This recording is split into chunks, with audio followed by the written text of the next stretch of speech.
Welcome. Today, I just wanted to talk to you guys about some of the things I do for myself since being sober. Like, my number one priority has been my mental well-being.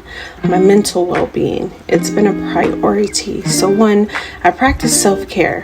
And you say, Diamond, what is self-care? Self-care involves all things you do to support your physical, mental, and emotional well-being.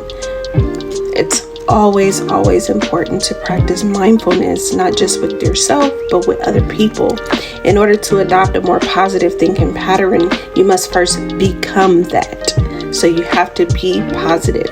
Changing your mindset, of course, it will not be easy because we know some of us, are in our early 40s, late 30s, and we're kind of set in our ways. So you have to reprogram your mind and just start doing that one day at a time.